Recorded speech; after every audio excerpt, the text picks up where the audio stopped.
Vi skal nå snakke om likheter og forskjeller mellom nordlig klima, kystklima og innlandsklima. Vi skal se på statistikker fra steder som representerer alle de forskjellige typer klimaene. Eksemplene vi skal se på er Alta, Bergen, Dombås og Oslo.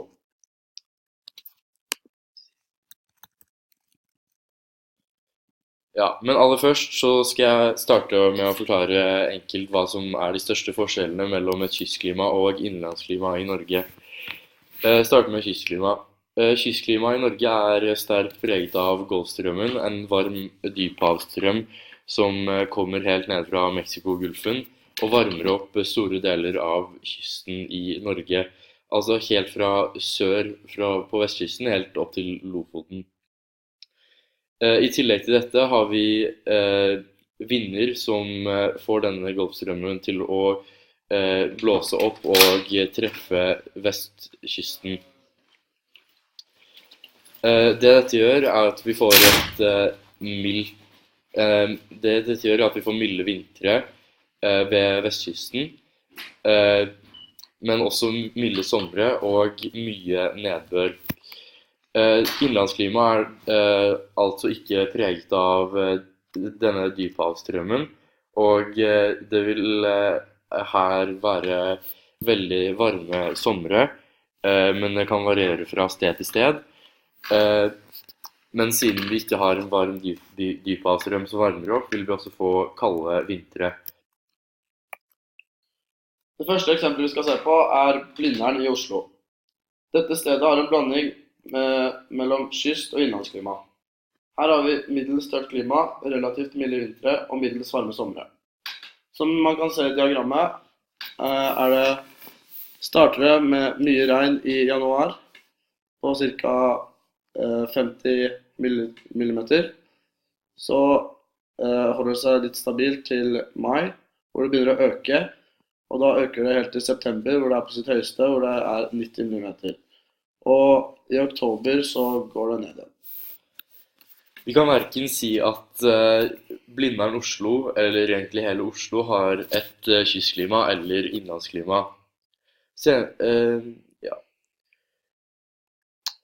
Nå skal vi se på et veldig typisk kystklima, altså Fana i Bergen. Dette klimaet er sterkt preget av mye nedbør, noe som er spesielt for vestkysten av Norge. Vi kan ut ifra dette diagrammet se at det er spesielt mye nedbør i januar, februar og mars månedene, men at det er ekstremt lite nedbør i forhold til de andre månedene, i for eksempel april, mai og juni. Det går her da helt ned til en gjennomsnittsnedbør på rundt 105 millimeter. Etter juni-måneden så går da nedbørsmengden drastisk opp, og i september er den på sitt høyeste med omtrent et gjennomsnitt på 260 millimeter. Det går herfra ned igjen, hvor det laveste punktet da er, som sagt, på våren. Det kjennetegner ikke nødvendigvis et kystklima at det er så mye nedbør, men i dette tilfellet så har Norge i Norges tilfelle er det veldig mye nedbør på vestkysten av landet. Dette har da med de høye fjellene bak kystlinjen å gjøre. Det som skjer da er at vindene og Golfstrømmen tar med seg varm luft som fortsetter å blåse inn over i landet, helt til det treffer de høye fjellene. Her vil da fjellene presse opp den varme luften, helt til den kommer til et så høyt nivå at den varme luften blir avkjølt. Denne fuktige luften vil da komme ned som nedbør igjen.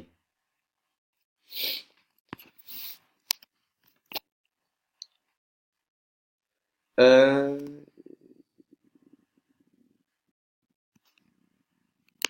Vi har valgt Dombås i Dovre som vårt innlandsklima. Og i diagrammet kan vi se at det er ganske lite nedbør i Dombås.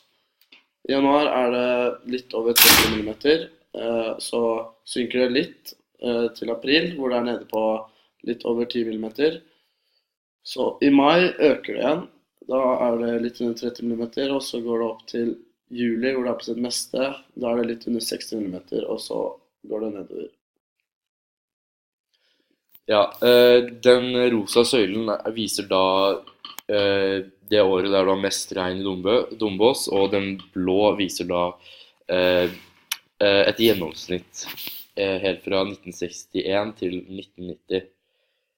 Som sagt er Dombås et veldig typisk innlandsklima. Det er lite påvirket av havet og vinder og varme dyphavsstrømmer som varmer opp på vinteren og kjøler ned på sommeren. Det vil altså få ekstremt kalde vintre, alt ettersom hvordan bakken blir nedkjølt og oppvarmet. Men det vil også få varme somre, alt ettersom hvor fort bakken på det spesifikke området blir oppvarmet.